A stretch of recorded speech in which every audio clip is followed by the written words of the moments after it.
Ready. हाँ जी, नमस्कार, स्वागत है मैपिंग क्लास में। तो आज की क्लास में हम स्टार्ट करने जा रहे हैं यूरोप महाद्वीप के प्रमुख देश और उनकी राजधानियां।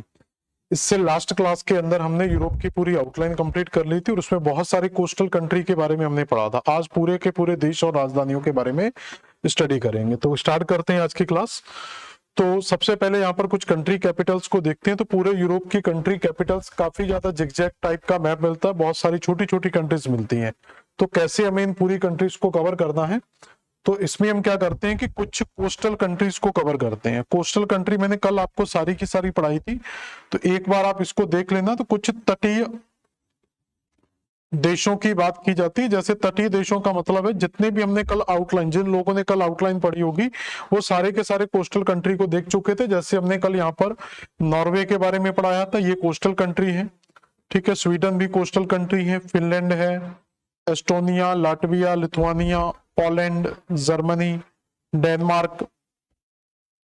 इसके बाद यहाँ पर हमने नीदरलैंड पढ़ा था, बेल्जियम पढ़ लिया था, लग्जमबर्ग पढ़ा था, ठीक है। लग्जमबर्ग हालांकि कोस्टल कंट्री नहीं आएगा। उसके बाद यहाँ पर हमने फ्रांस के बारे में देखा, ये भी कोस्टल कंट्री है, ठीक है। पुर्तगाल के बारे में देखा था, यहाँ पर स्पेन के बारे में देखा, इटली के बारे में देखा था। यहाँ पर कई छोटे छोटे और भी बाल्कन के देश हैं। तो ये सारे के सारे वो देश हैं जिनको हम तटीय देशों के अंदर काउंट करते हैं। तो इनकी मैं लिस्ट आपको नहीं पढ़ाऊंगा, तो आप आउटलाइन को जब पढ़ेंगे तो सारे के सारे कोस्टल कंट्रीज आपको याद हो जाते हैं। इसके बाद कुछ आते हैं आइलैंड कंट्री, द्वीपीय देश। द्वीपीय देश का मतलब होता है कि ऐसे देश जो द्वीप के रूप में, जैसे यहाँ पर आप देखोगे आइसलैंड आपको मिल जाएगा। तो आइसलैंड क्या है, एक द्वीप के फॉर्म में है। यहाँ पर यूनाइटेड किंगडम एक द्वीप के फॉर्म में है, आयरलैंड एक द्वीप के फॉर्म में है। यहाँ पर एक यहाँ पर माल्टा करके आइलैंड मिलता है, छोटा सा माल्टा, तो ये माल्टा भी एक आइलैंड के रूप में। तो तीन चार ही देश हैं जो हमें द्वीप के रूप में यहाँ पर मिलते हैं, बाकी सारे लगभग आपको कोस्टल में या लैंडलॉक्ड के अंदर मिलेंगे। इसके बाद कुछ होते हैं जिनको हम पेनिनसुलर कंट्री भी बोल देते हैं। हालांकि जितनी भी पेनिनसुलर कंट्री है वो कोस्टल कंट्री ही है। तो जितने भी पेनिनसुला में प्रायद्वीपीय देश होंगे वो सारे के सारे प्रायद्वीपीय देश तटीय देश भी कहलाते हैं। तो जब हम तटीय देशों की स्टडी करते हैं तो हम पेनिनसुलर कंट्री को ऑलरेडी कंप्लीट कर चुके होते हैं। लेकिन हमें फिर भी ये भी क्लियर होना चाहिए कि किस पेनिनसुला में कौन कौन सी कंट्री आती है। कल की क्लास में मैंने सारे पेनिनसुला करवाए थे, सारी कंट्रीज करवाई थी। इसके बाद एक बहुत महत्वपूर्ण पार्ट आता है लैंडलॉक्ड कंट्री, स्थल अवरुद्ध देश। स्थल अवरुद्ध देश, तो इस तरीके से हम पूरे देशों को चार भागों में डिवाइड कर देते हैं, country, coastal country, island country, peninsular country, landlock. तो हमें पता होना चाहिए कि पूरे देशों में केवल नाम नहीं रखने, हमें पता होना चाहिए कि कौन से देश तटीय देश हैं, कौन से द्वीपीय देश हैं, कौन से देश लैंडलॉक्ड हैं, क्योंकि सबसे ज्यादा लैंडलॉक्ड हमें यहीं पर मिलेंगे, और कौन से देश आपके पेनिनसुला के अंतर्गत आते हैं। तो सबसे पहले हम यहाँ पर स्टार्ट करते हैं। तो कोस्टल कंट्री की जरूरत नहीं है, लगभग सारा रिवीजन आपका कोस्टल में कंप्लीट हो जाएगा। सबसे पहले हम देखते हैं यहाँ पर प्रायद्वीपीय देशों के बारे में, कोस्टल कंट्री। तो सबसे पहले आप हेडिंग डालेंगे प्रायद्वीपीय देश। तो प्रायद्वीपीय देशों का मतलब होता है, प्रायद्वीप के बारे में हम कल पढ़ चुके थे कि ऐसा स्थलाकृति का क्षेत्र, ऐसे लैंड पार्ट जो तीन और इस पानी से घिरा हुआ है और एक भाग कहीं ना कहीं स्थल को टच करता है, तो उसे हम क्या कहते हैं, प्रायद्वीप के नाम से पढ़ते हैं। तो यहां पर आपको कुछ प्रायद्वीप दिखाई देंगे। जैसे हम देखेंगे तो एक आपको ये स्ट्रक्चर जो दिखाई दे रहा है, ये पूरे का पूरा स्ट्रक्चर अगर हम देखेंगे तो ये एक पेनिनसुला टाइप का हमें दिखाई देता है, और इसका मैंने कल आपको नाम लिखवाया था, इसको कहते हैं हम स्कैंडिनेवियन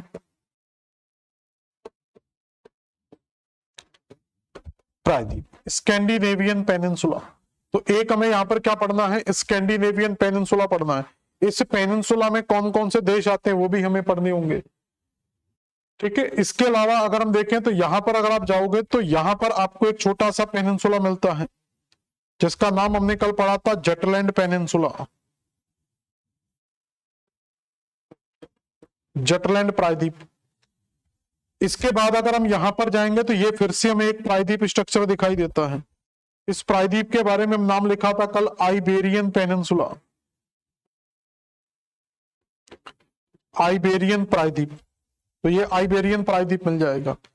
इसके बाद अगर हम यहां पर जाते हैं तो ये दक्षिणी भाग में, तो यहां पर पूरे का पूरा इटली वाला बेल्ट मिलता है, इसको इटली प्रायद्वीप के नाम से पढ़ा जाता है, इटली पेनिनसुला। तो इटली प्रायद्वीप मिल जाएगा। और फिर लास्ट में ये वाला स्ट्रक्चर देखेंगे तो इस पूरे स्ट्रक्चर को कहा जाता है बाल्कन पेनिनसुला, बाल्कन प्रायद्वीप। तो इस तरीके से हमें 5 प्रायद्वीपीय क्षेत्र, ऐसे छोटे छोटे और भी कई प्रायद्वीप है, इसलिए यूरोप महाद्वीप को प्रायद्वीपों का प्रायद्वीप कहा जाता है। लेकिन अभी हमें केवल ये 5 प्रायद्वीप कंप्लीट करने हैं, और ये सारे प्रायद्वीपों के अंदर बहुत सारे आपको लैंडलॉक्ड कंट्री में मिलेंगी, कुछ आपको कोस्टल कंट्री भी मिल सकती है। तो केवल हमें प्रायद्वीप के अकॉर्डिंग स्टडी करना है। तो सबसे पहले यहाँ पर स्टार्ट करते हैं, हम यहाँ पर देखें सबसे पहले स्कैंडिनेवियन पेनिनसुला। अगर स्कैंडिनेवियन, तो ये पूरा बेल्ट क्या कहलाता है, स्कैंडिनेवियन पेनिनसुला। इस पेनिनसुला के अंदर कौन कौन से देश आते हैं, तो यहां पर सबसे पहले आपको देश मिल जाता है वो है नॉर्वे, दूसरा देश हमें मिल जाता है स्वीडन, और इसके बाद तीसरा देश हम काउंट करते हैं यहां पर फिनलैंड को। ठीक है, फिनलैंड का ये स्ट्रक्चर ऊपर वाला है, ये आपका इसी के अंतर्गत काउंट होता है। तो 3 देश आपके स्कैंडिनेवियन पेनिनसुला में शामिल होते हैं, नॉर्वे, स्वीडन और फिनलैंड। ठीक है, तो नॉर्वे, स्वीडन। तो नॉर्वे की राजधानी हम जानते हैं, तो नॉर्वे की कैपिटल हमने कल भी देखा था, इसका नाम क्या है, ओस्लो। स्वीडन की कैपिटल यहां पर क्या मिल जाती है, स्टॉकहोम, और इसकी राजधानी हेलेंस्की। तो हेलेंस्की इसकी राजधानी मिल जाती है। तो नॉर्वे, स्वीडन और फिनलैंड तीनों को किसमें काउंट किया जाता है, स्कैंडिनेवियन पेनिनसुला में काउंट करते हैं। तीनों की आपको कैपिटल भी याद होनी चाहिए। इसके बाद अगर इस स्ट्रक्चर की बात की जाए तो इसको क्या पढ़ा था हमने, जटलैंड पेनिनसुला। तो जटलैंड पेनिनसुला के अंदर जब हम जाते हैं तो केवल एक ही देश हमें मिलता है, जिसका नाम क्या है, डेनमार्क। तो इस जटलैंड पेनिनसुला में केवल एक ही देश हमने पढ़ा है। तो इस जटलैंड के अंदर कौन सा देश मिलता है, डेनमार्क। डेनमार्क की राजधानी की बात करें तो कोपेनहेगन मिल जाएगी। और ये पूरा प्रायद्वीप क्या कहलाता है, आइबेरियन पेनिनसुला। क्लियर हुआ। तो आइबेरियन प्रायद्वीप में 3 देश आएंगे, नॉर्वे, स्वीडन और फिनलैंड। नॉर्वे की राजधानी ओस्लो, स्वीडन की राजधानी स्टॉकहोम, फिनलैंड की राजधानी हेल्सिंकी, और जेटलैंड के अंदर केवल एक ही देश आएगा, वो है डेनमार्क, और डेनमार्क की राजधानी का नाम क्या है, कोपेनहेगन। क्लियर हुआ इतना। इसके बाद जो दूसरा हमें 2 प्रायद्वीप हमने पढ़ लिए, स्कैंडिनेवियन प्रायद्वीप और दूसरा हमारा जटलैंड प्रायद्वीप। तीसरा जो प्रायद्वीप था इसको हम कहते थे आइबेरियन पेनिनसुला, आइबेरियन पेनिनसुला। और आइबेरियन प्रायद्वीप की अगर हम बात करें तो यहां पर बिस्के की खाड़ी हमने पढ़ा था, यहां पर मिलती है बे ऑफ बिस्के, बिस्के की खाड़ी। यहां पर हमारा भूमध्य सागर था, मेडिटेरेनियन सी, और इस साइड टच कर जाता था अटलांटिक से ओशियन। तो इस तरीके से आप देखेंगे तो ये प्रायद्वीप 3 और पानी से घिरा हुआ। उत्तर वाले भाग में आइबेरियो बिस्के की खाड़ी है, पश्चिम वाले भाग में अटलांटिक ओशियन, दक्षिणी वाले भाग में भूमध्य सागर है। इस प्रायद्वीप के अंदर केवल हमने 2 देश पढ़े थे। यहाँ पर एक देश मिल जाता है जिसका नाम है पुर्तगाल, और पुर्तगाल की राजधानी आपको मिल जाएगी लिस्बन।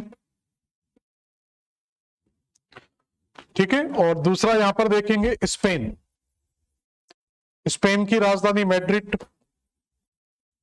तो 2 देश इसके अंदर मिलते हैं, स्पेन और पुर्तगाल। स्पेन की राजधानी मैड्रिड और पुर्तगाल की राजधानी हमें क्या मिल जाती है, यहां पर स्पेन की राजधानी मैड्रिड और पुर्तगाल की राजधानी लिस्बन। केवल 2 देश इस आइबेरियन पेनिनसुला के अंदर हमें याद रखने हैं। इसके बाद देखें तो अगला जो पेनिनसुला मिलता है वो है हमारा इटली पेनिनसुला। तो इस इटली पेनिनसुला की अगर हम बात करें तो इटली प्रायद्वीप के अंदर अगर आप देखें तो एक देश तो इटली ही इसमें शामिल होगा। तो इटली प्रायद्वीप के अंदर जो मुख्य देश का विस्तार है वो इटली है। लेकिन इस इटली के साथ साथ अगर आप देखेंगे इस साइड और इस साइड, यहां पर 2 देश और हैं, छोटे छोटे 2 देश हैं। इन देशों की अगर हम बात करें तो यहां पर जो देश मिलता है इसको कहते हैं Vatican city, Vatican city, holy city के नाम से भी जाना जाता है इसको। पोप की सिटी ऑफ पोप ही किया जाता है, होली सिटी भी कहा जाता है। तो इसकी कैपिटल भी वेटिकन सिटी, अगर होली सिटी कहें तो कैपिटल वेटिकन सिटी, अगर वेटिकन सिटी बोलते तो भी कैपिटल वेटिकन सिटी। ठीक है, तो ये एक देश आपका मिल जाता है, और एक यहाँ पर देश छोटा सा और मिल जाता है आपका, सान करके है इसका नाम शायद, हाँ, सान मारिनो, सान मारिनो। तो 3 देश आपके इस पेनिनसुला के अंदर हमें मिलते, बहुत छोटे छोटे देश हैं। एटलस के अंदर देखोगे तो बहुत बारीकी से आपको सान मारिनो मिलेगा, और कई बार आपको देखने को ऐसा लगेगा कि ये सान मारिनो एड्रियाटिक सागर के अंदर स्थित है, लेकिन रियल में सान मारिनो एड्रियाटिक सागर के अंदर नहीं बल्कि एक तट के अंदर स्थित है। इटली देश के या इटली प्रायद्वीप का ही एक छोटा सा पार्ट है। तो इसमें 3 देश याद रखेंगे, सान मारिनो आ जाएगा, वेटिकन सिटी आ जाएगा, और मेन हमारा इटली इसमें शामिल हो जाएगा। तो एक देश होगा इटली, और इटली की राजधानी हम जानते हैं रोम। दूसरा वेटिकन सिटी, जिसकी राजधानी वेटिकन सिटी, इसको होली सिटी भी कहा जाता है, पवित्र नगरी के नाम से जाना जाता है, और इसको पोप की नगरी भी कहा जाता है। और सान मारिनो की राजधानी सान मारिनो ही हमें मिल जाती है। ये 3 देश हमारे शामिल होते हैं किसके अंदर, इटली पेनिनसुला के अंतर्गत। इसके बाद यहां पर मोस्ट इंपोर्टेंट पार्ट आता है जिसको कहते हैं बाल्कन पेनिनसुला। तो यहां पर जो सबसे इंपोर्टेंट पार्ट मिलता है उसको किस नाम से जाना जाता है, बाल्कन प्रायद्वीप के अंदर। तो सबसे ज्यादा अगर किसी प्रायद्वीप में देश हमें मिलते हैं यूरोप में, तो वो है हमारा बाल्कन पेनिनसुला, सबसे बड़ा पेनिनसुला यूरोप में मिल जाएगा, और इसमें बहुत सारे देश हमें मिल जाते हैं। जैसे यहां पर अगर आप जाएंगे तो यहां पर एक देश आपको मिल जाएगा, ये हमारा आपका सागर हो जाएगा एड्रियाटिक सागर, एड्रियाटिक सी। तो एड्रियाटिक सी के तट पर अगर आप जाएंगे तो यहां पर आपको एक देश मिल जाएगा स्लोवेनिया। स्लोवेनिया के बाद नीचे जाएंगे तो क्रोशिया, और फिर बोस्निया हर्जेगोविना। तो ये सब तट पर मिलेंगे। पहले स्लोवेनिया मिलेगा जिसकी राजधानी का नाम है जुबलिजाना, उसके बाद आपको क्रोशिया, क्रोशिया के बाद बोस्निया हर्जेगोविना। तो ये 3 देश आपको क्रम से याद रखना है, और इसके साथ साथ आपको ये भी याद रहेगा कि इन तीनों देशों की सीमा एड्रियाटिक सागर को भी स्पर्श करती है। तो ये 3 तटीय देश भी कहलाएंगे, और 3 आपके बाल्कन देशों के नाम से भी इनको पढ़ा जाता है। तो सबसे पहले देश देखेंगे स्लोवेनिया, उसके बाद क्रोशिया, और उसके बाद बोस्निया हर्जेगोविना। स्लोवेनिया की राजधानी जुबलिजाना, क्रोशिया की राजधानी जाग्रेब याद रखेंगे, और बोस्निया हर्जेगोविना की राजधानी सराजेवो याद रखेंगे। तो ये 3 देश याद रखेंगे। इसके बाद अगला जो देश देखेंगे वो है मोंटेनेग्रो। तो अगला जो देश मिलेगा वो कौन सा मिलता है, मोंटेनेग्रो। पहले तट याद रखेंगे, तो इन तटों को याद रखने से आपके एड्रियाटिक सागर के तट भी आपको याद हो जाएंगे। तो अगला देश जो मिलेगा वो है मोंटेनेग्रो, छोटा सा देश है यहाँ पर मोंटेनेग्रो, जिसकी राजधानी पोडगोरिया करके मिलेगी। और मोंटेनेग्रो के नीचे जाएंगे तो यहाँ पर जो देश दिया वो है अल्बानिया। तो अल्बानिया करके एक देश मिलेगा। ये सब तट के देश बता रहा हूं पहले, Slovenia, crochet, Bosnia Herzegovina, Montenegro और अल्बानिया। और अल्बानिया के नीचे जाते हैं तो यहाँ पर ग्रीस मिल जाता है। तो नीचे का जो देश मिलेगा उसको किस नाम से जाना जाता है, ग्रीस के नाम से। तो यहाँ पर ग्रीस मिल जाएगा आपको, यहाँ पर अल्बानिया मिल गया, यहाँ पर मोंटेनेग्रो हो गया, यहाँ पर बोस्निया हर्जेगोविना, ये क्रोशिया और ये स्लोवेनिया। एक स्लोवाकिया करके मिलता है, स्लोवाकिया आपका थोड़ा ऊपर मिलेगा, वो आगे जाके पढ़ा दूंगा। तो स्लोवाकिया अलग है, स्लोवेनिया अलग है। तो स्लोवेनिया की राजधानी जुबलिजाना है, क्रोशिया जाग्रेब, बोस्निया हर्जेगोविना सराजेवो, और मोंटेनेग्रो पेडगोरिया। और उसके बाद मिलेगा अल्बानिया जिसकी राजधानी का नाम है तिराना, और उसके बाद मिलेगा ग्रीस जिसकी राजधानी है एथेंस। ये नीचे करके मिल जाएगी ग्रीस की राजधानी एथेंस। इसके बाद अगर आप ग्रीस से ही आगे देखो, तट से आगे बढ़ेंगे, अगर ग्रीस से आगे बढ़ेंगे तो यहां पर मिल जाएगा बुल्गारिया, और बुल्गारिया से ऊपर जाएंगे तो यहां पर मिल जाएगा रोमानिया, रोमानिया। तो ये बुल्गारिया और रोमानिया अगले देश याद रखेंगे। तो बुल्गारिया की राजधानी मिल जाएगी सोफिया, और रोमानिया की राजधानी बुकारेस्ट। तो ये 2 देश और याद रखेंगे, रोमानिया और बुल्गारिया। इसके बाद अगर आप जाएंगे तो यहां पर छोटा सा देश मिलेगा नॉर्थ मैसिडोनिया। मैसिडोनिया की राजधानी स्कोप्जे, और मैसिडोनिया के बाद यहां पर एक छोटा सा देश मिलेगा जिसको कहते हैं कोसोवो, कोसोवो। तो ये पूरे के पूरे जो देश हैं। और इसके बाद एक देश और याद रखना यहां पर, सर्बिया। ठीक है, सर्बिया की राजधानी बेलग्रेड। तो ये टोटल आप देखेंगे तो 1 2 3 4 5 6 7 8 9 10 11 तो ये 11 के 11 देश हमारे किसके अंतर्गत आते हैं, इनको बाल्कन प्रायद्वीप के देश के अंतर्गत शामिल किया जाता है।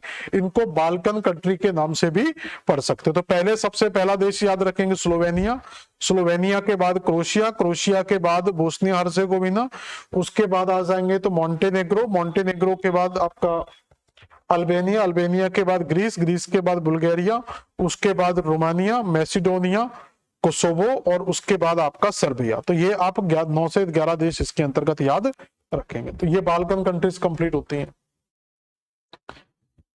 तो ये हमने कंप्लीट कर ली अभी तक के पूरे पेनिनसुलर कंट्री। तो एक बार रिवीजन करते हैं। तो पेनिनसुलर कंट्री के अंदर सबसे पहले मिलता है स्कैंडिनेवियन पेनिनसुला, जिसमें हमने 3 देश पढ़े थे, नॉर्वे, स्वीडन और फिनलैंड। इसके बाद जाते हैं जटलैंड पेनिनसुला, जिसमें केवल एक देश हमें मिलता है जिसका नाम था डेनमार्क।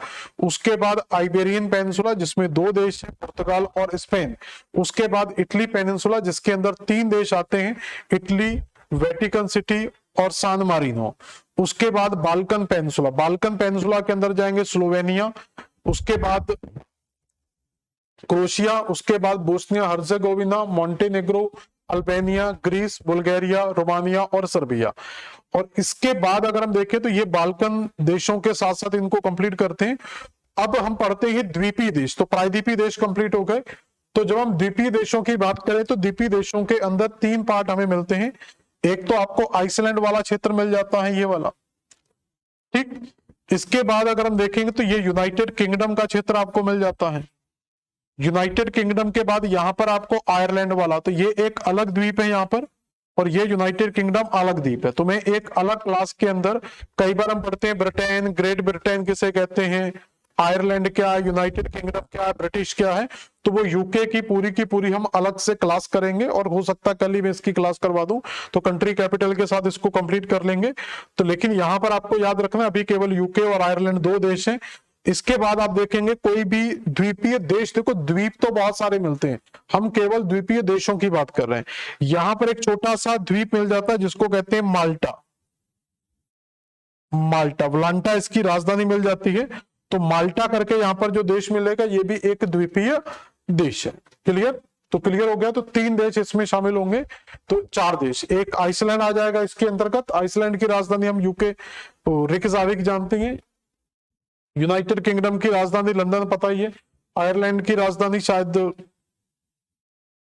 आयरलैंड की क्लियर नहीं हो रहा अभी, देख लेना इसको। तो आयरलैंड लिस्बन करके मिल जाती शायद, और माल्टा की राजधानी आपकी वलांटा करके मिल जाएगी।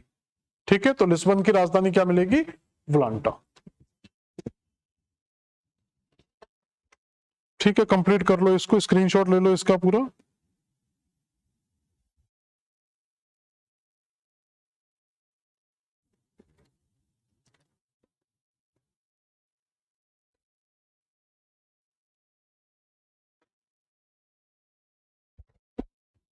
ठीक है, तो आइसलैंड हो गया। तो आइसलैंड सबसे यहां पर द्वीपीय देश मिलता है। इसके बाद याद रखना आइसलैंड के इस साइड से ही, आइसलैंड के इधर जाओगे तो यहां पर एक डेनमार्क स्टेट मिल जाती है। तो डेनमार्क स्टेट से इधर आपका क्या हो जाता है, ग्रीनलैंड स्टार्ट हो जाता है। यहां से आपका नॉर्थ अमेरिका की सीमा स्टार्ट हो जाती है। ठीक है, और इसकी राजधानी क्या मिल जाती है, रेकजाविक इसकी राजधानी मिल जाएगी। यूनाइटेड किंगडम की राजधानी सब लोग लंदन जानते हैं, इसकी राजधानी शायद डबलिन है। ठीक है, डबलिन करके शायद इसकी राजधानी मिल जाएगी, देख लेना। और माल्टा की राजधानी शायद वलांटा करके मिलती है। ठीक है, और आयरलैंड की क्या हो जाएगी, डबलिन। यूनाइटेड किंगडम की तो लंदन हम पढ़ते ही हैं, और इसके रेकजाविक राजधानी हो जाएगी।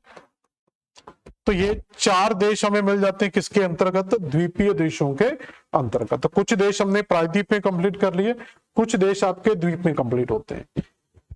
इसके बाद कुछ देश आते हैं जिनको कहा जाता है land locked country. Land locked country का मतलब होता है ऐसे देश जिनकी सीमा किसी भी जलीय भाग को स्पर्श नहीं करती, उनको कहा जाता है लैंड लॉक्ड कंट्री, स्थल अवरुद्ध देश। तो अगर आप यहां पर जितने भी कोस्टल कंट्री के बारे में पढ़ चुके हैं, तो कोस्टल कंट्री को छोड़ दें, उसके बाद जो बचे देश हैं वो सारे के सारे हमारे क्या कहलाते हैं, लैंड लॉक्ड देश कहलाते हैं। तो यहां पर हमें कैसे पढ़ना है, तो पहले तो ये देखना है कि कौन कौन से देश हैं जो यहाँ पर पूरी तरीके से लैंड लॉक्ड देशों में आते हैं। तो लैंड लॉक्ड देशों का अगर आप पूरे का पूरा एरिया कवर करोगे तो यहाँ पर एक बार एरिया कवर करके देखते हैं कि कौन कौन सा देश लैंड लॉक्ड हो सकता है। तो एक ये वाला जो भाग है इसको हम लैंड लॉक्ड बोल सकते हैं, जिस यहाँ पर एक देश था लग्जमबर्ग, तो इसको हम लैंड लॉक्ड बोल सकते हैं। इसके बाद ये फ्रांस और स्पेन की सीमा पर यहां पर एक देश है अंडोरा, इसको भी हम लैंड लॉक्ड बोल सकते हैं। इसके बाद अगर आप इस क्षेत्र में जाएंगे यहां पर ये स्विट्जरलैंड वाला भाग है, ठीक है, ऑस्ट्रिया वाला भाग, तो ऑस्ट्रिया स्विट्जरलैंड का भाग पूरे का पूरा लैंड लॉक्ड आपको मिल जाएगा। इसके बाद इसके ऊपर ये कंट्री देखेंगे बेलारस वगैरह, तो ये पूरे का पूरा लैंड लॉक्ड मिल जाएगा आपको।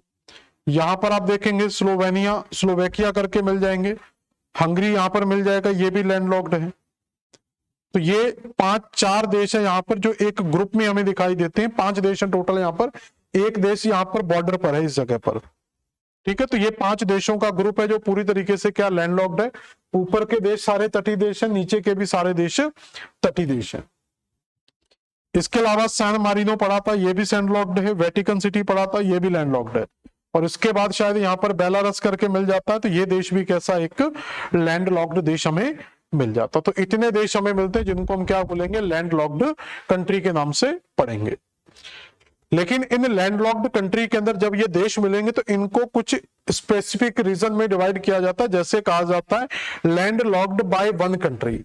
तो लैंड लॉक्ड देशों को भी कई तरीके से डिवाइड किया जाता है, जिनमें पहला हम पढ़ते हैं land locked bye one country, मतलब एक ऐसा देश जो केवल एक देश के अंदर ही बना हुआ है।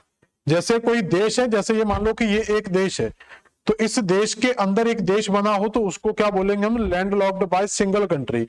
जितने भी लैंड लॉक्ड देश होते हैं वो 2 या 3 देशों की सीमा से 4 देशों 5 देशों की सीमाओं के बीच में घिरे होते हैं। लेकिन विश्व में कुछ ऐसे देश हैं, खासतौर पर यूरोप के अंदर ऐसे देश हैं जो केवल एक ही देश के द्वारा स्थल अवरुद्ध हैं।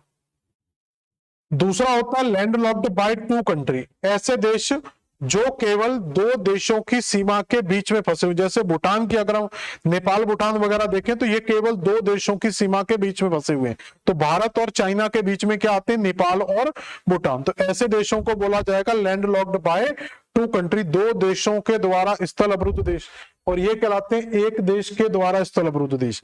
ऐसे 3 देश 4 देश 5 देशों वाला भी सिनॉप्सिस आपको मिल जाएगा, लेकिन इतना अंदर नहीं पूछा जाता है। जो स्पेसिफिक क्वेश्चन आता है वो लैंड लॉक्ड कंट्री पूछेगा या फिर कितने देशों से लैंड लॉक्ड है। लैंड लॉक्ड बाय 1 कंट्री पूछ सकता है, लैंड लॉक्ड बाय 2 कंट्री। 3 वाले तो फिर बहुत सारे एग्जाम्पल मिल जाते हैं। एक क्वेश्चन बहुत प्यारा पूछा जाता है, दोहरा स्थल अवरुद्ध देश। दोहरा स्थल अवरुद्ध देश, दोहरे स्थल अवरुद्ध का मतलब होता है कि ऐसा देश जो लैंडलॉक्ड है और जिन देशों के द्वारा वो घिरा हुआ है वो देश भी लैंडलॉक्ड होने चाहिए। जैसे फॉर एग्जांपल हम समझ लेते हैं कि ये कोई ए नाम का देश है जो इसके चारों ओर कुछ देशों से घिरा हुआ है। यहां पर कुछ देश हैं, मान लेते हैं ये एक्स देश है, ये वाई देश है, ये जेड देश है, ये ओ देश है। तो ये ए देश क्या कहलाएगा, तो हम कहेंगे कि ये ए देश क्या है, तो हम ए देश को क्या डेफिनेशन देंगे कि ये एक लैंड लॉक कंट्री है। तो ए को तो हम बोल सकते हैं कि ये लैंड लॉक्ड है। अगर ये एक देश के बीच में होता तो हम बोलते हैं land locked bye single country.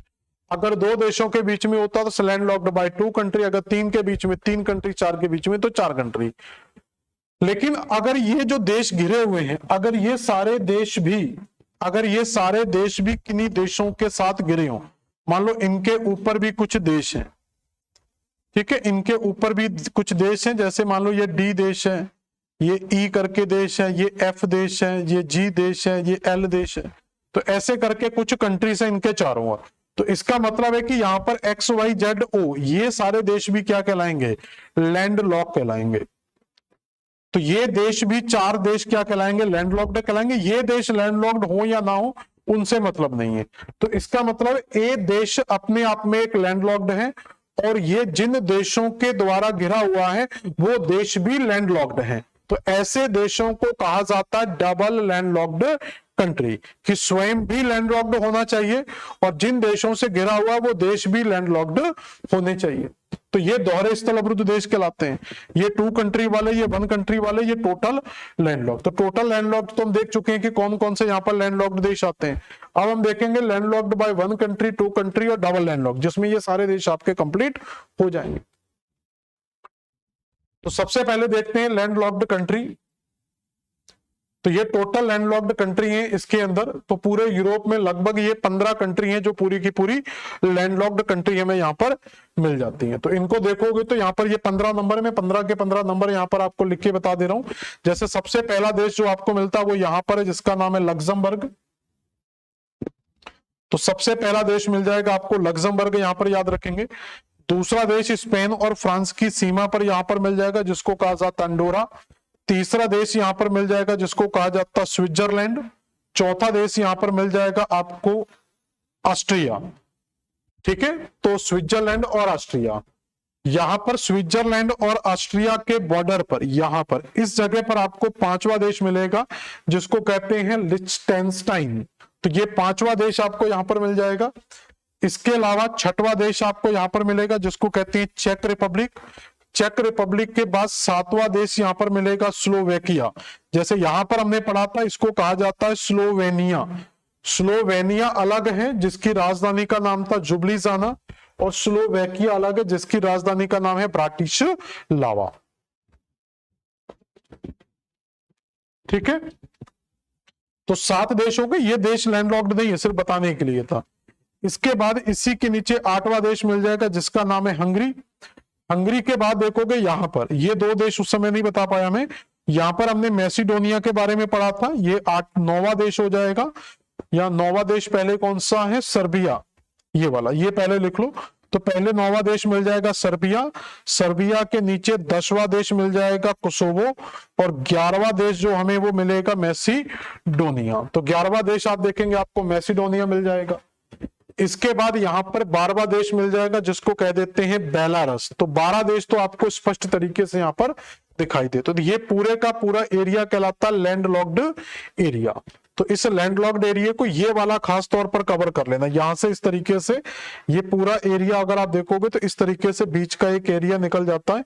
इस पूरे एरिया को कहा जाता है लैंडलॉक्ड, जिसमें 1 2 3 4 5 6, तो ये 6 देशों का एरिया आपका क्या कहलाएगा, लैंडलॉक्ड एरिया कहलाएगा। यहां पर अगर आप जाएंगे नीचे, ये देखो ये फिर फिगर इससे जुड़ जाएगा, तो इस तरीके से पूरे का पूरा एक रीजन बन जाएगा। तो ये देखो, तो पूरे का पूरा एक लैंडलॉक्ड रीजन आपको यहां पर दिखाई दे देगा। यहां से पूरा एक बार कवर कर लेते हैं। तो ये इतना एरिया आपका क्या कहलाएगा, लैंडलॉक्ड कहलाएगा, जिसमें आपके लगभग 9 से 10 देश शामिल हो जाते हैं। एक देश यहां पर अलग से आपको याद रखना है अंडोरा, एक देश यहां पर अलग से याद रखना लक्जमबर्ग, और एक देश यहां पर याद रखना बेलारस। इसके अलावा 12 देश हो गए। इसके अलावा यहां पर याद होगा, मैंने बताया था कि यहां पर एक देश है,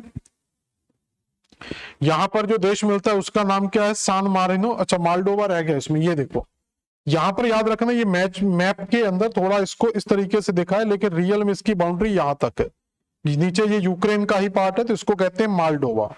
तो ये देश यहां पर लिख दे रहा हूं, इसका नाम क्या है, माल्डोवा। तो ये आपको 13 नंबर पर दिख जाएगा, और 14 नंबर पर यहाँ पर आपको सान मारिनो मिल जाएगा, और 15 नंबर पर आपको वेटिकन सिटी मिल जाएगा। तो टोटल 15 देश हमें मिलते हैं यूरोप के अंदर लैंडलॉक्ड, और बाकी के सारे तटीय देश हैं, या वो द्वीप में हो सकते हैं या पेनिनसुला में हो सकते हैं। तो ये 15 देशों का एक बार आप स्क्रीनशॉट ले लेंगे, यहाँ पर कंप्लीट कर लो इनको, और एटलस की सहायता से, एटलस के साथ जब आप इनको पढ़ेंगे तो वहां पर एक एक देश को आप वहां पर देखेंगे, और ऐसा नहीं कि केवल नाम रटने, एक एक देश की पोजीशन विद एटलस में आपको याद होनी चाहिए। ठीक है, इसके बाद अगर हम देखें तो पहली चीज आती है लैंडलॉक्ड बाय 1 कंट्री। तो सबसे पहले देखेंगे लैंडलॉक्ड बाय 1 कंट्री। तो लैंडलॉक्ड बाय 1 कंट्री का मतलब है कि ये पूरी की पूरी कंट्री का नाम है इटली। तो इस इटली के अंदर ही यहां पर हमें सान मारिनो मिल जाता है। तो सान मारिनो जो देश है वो इस जगह पर है, जिसके चारों ओर की सीमा इटली से बनी हुई है। और इसके अलावा यहां पर अगर हम वेटिकन सिटी में जाते हैं, तो वेटिकन सिटी भी जो देश है वो केवल रोम के अंदर बना हुआ है। रोम क्या है, इटली की राजधानी है। तो ये देश नहीं बल्कि एक राजधानी के अंदर तक बसा हुआ है। तो ये वेटिकन सिटी इटली में है और सान मारिनो भी कहां पर है, इटली में। तो इन दो देशों को कहा जाता है, तो वर्ल्ड के अंदर पूरे, अगर आपसे पूछा जाए how many country are there in single landlocked country या लैंडलॉक्ड बाय वन कंट्री, तो पूरे विश्व में कितने देश हैं जो एक देश के द्वारा स्थल अवरुद्ध हैं, जिनमें से दो एग्जाम्पल हमें केवल कहां मिल जाते हैं, तो इनमें से दो एग्जाम्पल केवल हमें यूरोप कॉन्टिनेंट के अंदर ही मिल जाते हैं, इसलिए यूरोप के अंदर ये स्टडी करवाई जाती है। बाकी मैंने एशिया के अंदर भी आपके लैंडलॉक्ड बाय वन कंट्री हो सकते हैं, बाकी और महाद्वीपों में भी हो सकते हैं, लेकिन स्टडी केवल हम यूरोप में करते हैं क्योंकि ये सबसे ज्यादा एग्जाम्पल हमें यूरोप के अंदर मिलते हैं। तो दो देश यूरोप में मिलेंगे। इसके अलावा एक देश आपको मिलेगा जिसका नाम है लेसोथो, ये साउथ अफ्रीका के अंदर मिलता है। मैंने इसलिए यहां पर लिखा दिया कि पूरे वर्ल्ड में 3 देश हैं, तो 3 देश हैं टोटल, तो 2 देश तो हम यूरोप के अंदर ही पढ़ चुके हैं, तो एक देश और जान लो जिसका नाम क्या, लुसोथो। लुसोथो की अगर आप पोजीशन देखोगे तो साउथ अफ्रीका के अंदर, ये साउथ अफ्रीका है, साउथ अफ्रीका के अंदर यहां पर इस जगह पर एक देश मिलता है जो पूरी तरीके से साउथ अमेरिका से घिरा हुआ है। अगर आप अफ्रीका कॉन्टिनेंट का मैप निकालकर देखना चाहें तो वहां देख सकते हैं, इस देश को क्या कहा जाता है, लुसोथो। तो पूरे वर्ल्ड में 3 देश कहलाते हैं लैंडलॉक्ड बाय वन कंट्री। पहला देश सान मारिनो, दूसरा देश है वेटिकन सिटी, दोनों देश ही इटली देश के द्वारा लैंडलॉक्ड हैं, और तीसरा देश कहलाता लुसोथो जो साउथ अफ्रीका के द्वारा लैंडलॉक्ड है। यहां पर एक चीज और देख लेना, ये मैप आया है सामने इसलिए बता दे रहा हूं। यहां पर एक छोटा सा देश है जिसको कहते हैं स्वाजीलैंड, छोटा सा देश है यहां पर स्वाजीलैंड, ये दिखाई दे रहा होगा आपको, अफ्रीका के मैप में देख लेना। स्वाजीलैंड की सीमा साउथ अफ्रीका और मोजाम्बिक देशों को टच करती है, तो स्वाजीलैंड की सीमा केवल 2 देशों को टच करती है, इसलिए हम स्वाजीलैंड को कह सकते हैं लैंडलॉक्ड बाय 2 कंट्री। तो जब 2 कंट्री पढ़ेंगे तो उसमें आपको स्वाजीलैंड का नाम भी याद रखना होगा। तो आगे देखते हैं, तो ये लैंडलॉक्ड बाय 1 कंट्री हो गया। इसके बाद लैंडलॉक्ड बाय 2 कंट्री, तो लैंडलॉक्ड बाय 2 कंट्री के अंदर जाएंगे हम, तो यहां पर आपको 2 देशों के द्वारा स्थल अवरुद्ध होते। देखो जैसे यहां पर हमने लक्समबर्ग पढ़ा था, तो लक्समबर्ग की सीमा एक तो बेल्जियम को टच करती है, एक यहां पर जर्मनी को टच कर जाती है,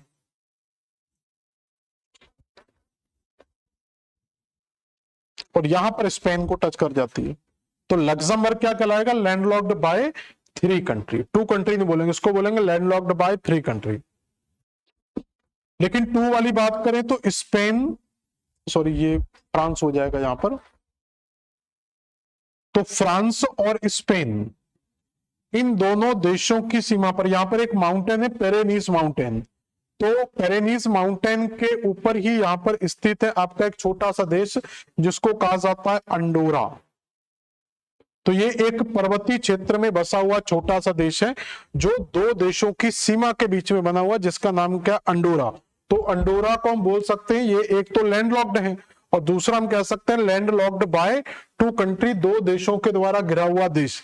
लेकिन ये 2 देश भी आपको याद रखने पड़ेंगे कि ये किसके बीच में, स्पेन और फ्रांस के बीच में स्थित है। इसके अलावा एक देश यहां पर मिलेगा, जैसे यहां पर है आपका स्विट्जरलैंड, और स्विट्जरलैंड के इस साइड है ऑस्ट्रिया। स्विट्जरलैंड और ऑस्ट्रिया के बीच में अगर आप जाएंगे यहां पर इस जगह पर, बहुत छोटा देश है स्विट्जरलैंड और ऑस्ट्रिया के बीच में, यहां पर इस जगह पर एक देश है जिसका नाम है लिचेस्टेनटाइन। तो लिचेस्टेनटाइन भी यहां पर क्या है, इसको कहते हैं लैंडलॉक्ड बाय 2 कंट्री। तो ये 2 देशों के द्वारा घिरा हुआ देश है। इसके अलावा आपको यहां पर मालडोवा मिल जाएगा, जैसे यहां पर हमने देखा था मालडोवा, तो मालडोवा का बॉर्डर यहां तक है, ये मैप में गलत बना हुआ है। तो ये मालडोवा देश अगर आप देखोगे तो मालडोवा यहां पर रोमानिया को टच करता है और ऊपर बुल्गारिया को टच करता है। तो यूरोप के अंदर 3 देश मिलते हैं, यूरोप के अंदर 3 देश मिलते हैं, एक है अंडोरा, फ्रांस और स्पेन के बीच में, ये हो गया अंडोरा। दूसरा लिचेस्टेनटाइन बिटवीन ऑस्ट्रिया एंड स्विट्जरलैंड, तो ये ऑस्ट्रिया और स्विट्जरलैंड के बीच में स्थित है। तीसरा देश मिलता है Moldova between Romania and Ukraine. तो 3 देश आपके होते हैं यूरोप कंट्री के अंदर। अगर आपसे पूछा जाए कि पूरे विश्व मानचित्र में, पूरे विश्व में कितने देश हैं जो डबल लैंडलॉक्ड बाय 2 कंट्री हैं? तो 3 देश तो केवल यूरोप के अंदर ही हमें मिलते हैं और 4 देश हमें विश्व के और मिलते हैं। तो टोटल पूरे वर्ल्ड में 7 देश हैं जो 2 देशों के द्वारा स्थल अवरुद्ध हैं, जिनमें से 3 देश आपके केवल किसके अंतर्गत आते हैं? यूरोप के अंदर। इसके अलावा भूटान की सीमा अगर आप देखोगे, भूटान और नेपाल, तो भूटान भारत और चीन की सीमा के बीच में, तो इसको भी क्या बोलेंगे? Landlocked by 2 country. नेपाल भी भारत और चीन की सीमा में, इसको भी बोलेंगे लैंडलॉक्ड बाय 2 कंट्री। तो 2 देश आपके भारत के अंदर हैं, सॉरी भारत की सीमा के साथ एशिया में, एक भूटान और एक नेपाल। इसके अलावा आप अगर एशिया महाद्वीप के अंदर मंगोलिया में जाएंगे, तो मंगोलिया भी रशिया और चाइना के बीच में बना हुआ है। तो तीसरा देश आपका एशिया में हो जाएगा मंगोलिया।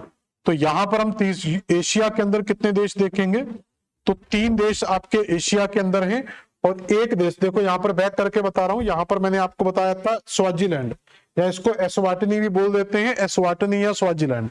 तो एस्वाटिनी या स्वाजीलैंड भी क्या है? Landlocked by 2 country. ओके, यहां पर तो भूटान, मंगोलिया, नेपाल का नक्शा तुम्हारे दिमाग में ऑलरेडी रहता है, एस्वाटिनी या इसी का नाम क्या होता है? स्वाजीलैंड।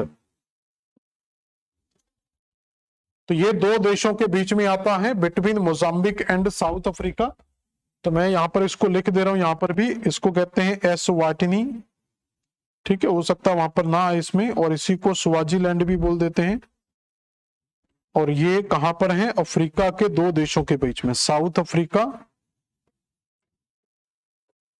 और मोजाम्बिक, ठीक है, यहां लिख दिया मैंने साइड में। तो double landlocked country, sorry landlocked by 1 country में हो गए थे 3 देश, जिसमें पहला देश था सान मारिनो, दूसरा देश था वेटिकन सिटी और तीसरा देश था लुसोथो, अफ्रीका महाद्वीप के अंदर। लैंडलॉक्ड बाय 2 कंट्री के अंदर जाएंगे तो यहाँ पर यूरोप में 3 देश मिल जाएंगे, एक अंडोरा देश, एक लिechtenstein और तीसरा माल्डोवा। 3 एशिया के अंदर, मंगोलिया, नेपाल और भूटान, और एक देश अफ्रीका के अंदर मिल जाएगा जिसका नाम क्या? स्वाजीलैंड या एस्वाटिनी, जो साउथ अफ्रीका और मोजाम्बिक के अंदर स्थित है। वर्ल्ड में इसके अलावा कोई भी देश नहीं है। तो पूरे वर्ल्ड का मैंने साथ में कंप्लीट करा दिया है। इसके अलावा आता है हमारा लैंडलॉक्ड, या जिसको कहते हैं डबल लैंडलॉक्ड कंट्री, दोहरा स्थल अवरुद्ध।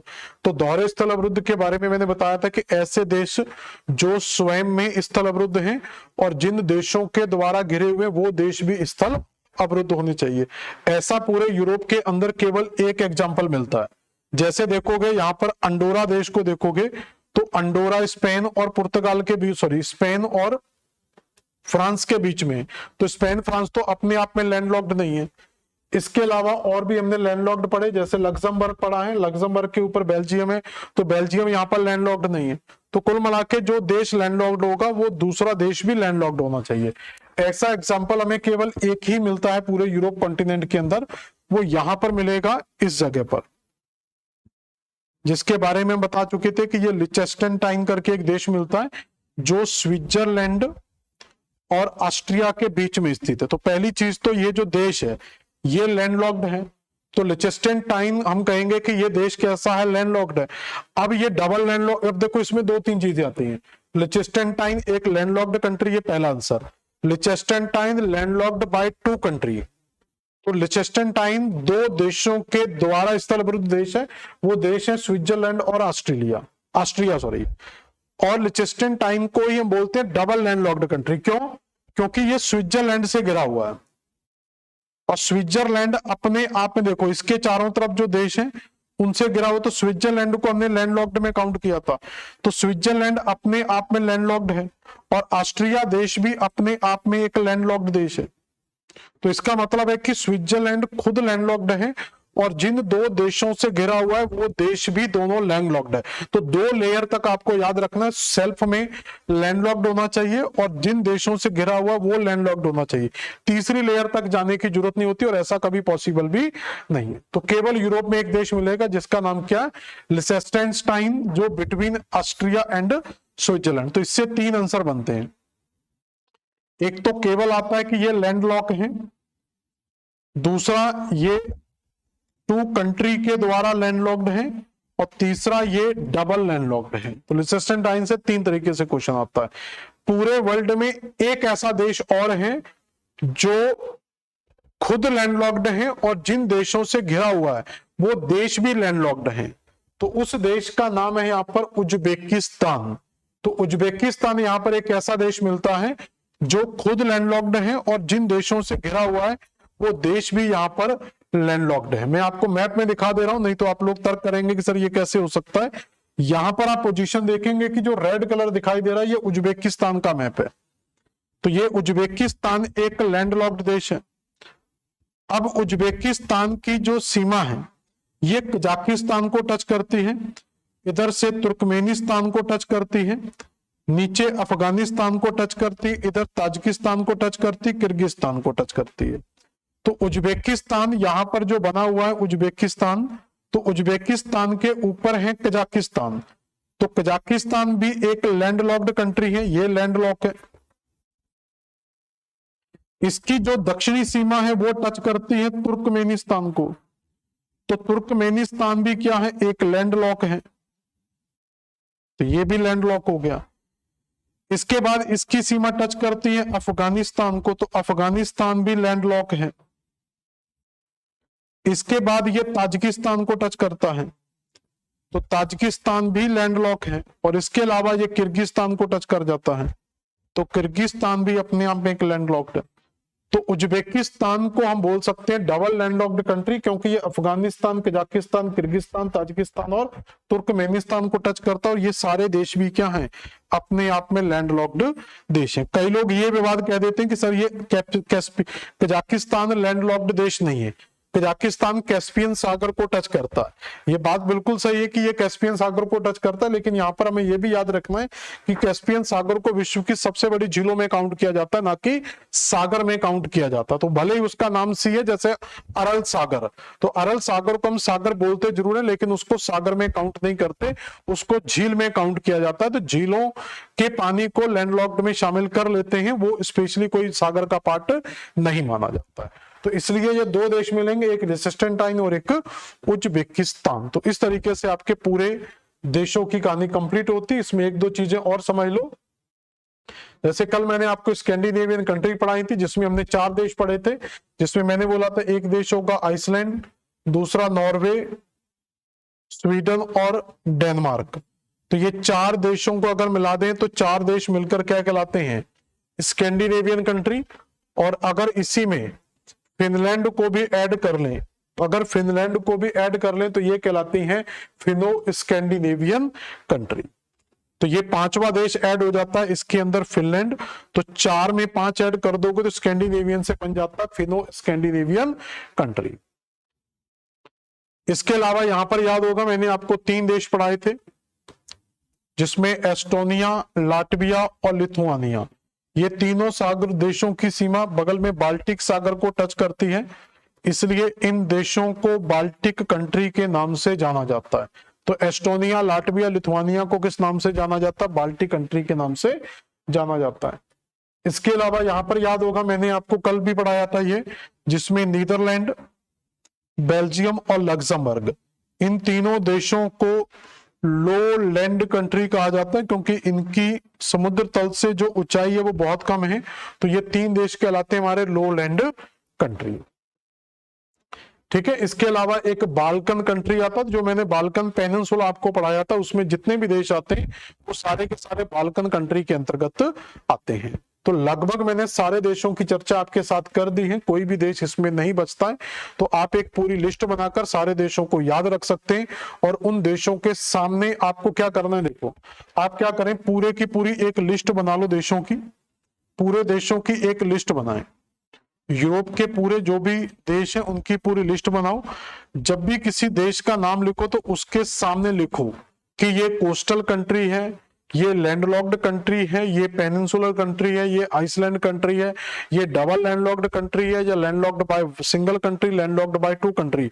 जिस प्रकार की उस देश की विशेषता उसको उसके सामने नोट कर लें। तो इस तरीके जो मैंने करवाना था वो तो मैं करवा चुका हूं, तो जो मैं अलग अलग करवा चुका हूं, तो आप अगर इस तरीके से कर लेंगे तो आपकी एक प्रैक्टिस पूरी की पूरी कंप्लीट हो जाएगी। पहले पूरे देशों को याद करने का प्रयास करो, जब सारे देश आपको याद हो जाए फिर उनको लिखने का प्रयास करो। लिखने के बाद उनको याद रखो कि किस देश को किस कैटेगरी में शामिल किया जाएगा। तो ये दूसरा पार्ट हमारा कंप्लीट होता है। कल की क्लास में हम यूनाइटेड किंगडम को अलग से कंप्लीट करेंगे उसमें, क्योंकि उसका एक अलग ही कॉन्सेप्ट है। तो मैं यूनाइटेड किंगडम को कल कंप्लीट करा दूंगा। अगर बाई चांस कल नहीं करवाया या फिर मैंने कल कुछ फिजिकल और कोई क्लास इसकी ले ली, तो लास्ट में यूरोप पूरा कॉन्टिनेंट कंप्लीट होने के लास्ट में आपको यूनाइटेड किंगडम करवा दिया, लेकिन करवाया जरूर जाएगा। तो 2-3 दिनों में आपका यूरोप कॉन्टिनेंट भी कंप्लीट हो जाएगा। तो मिलते हैं नेक्स्ट क्लास में, धन्यवाद।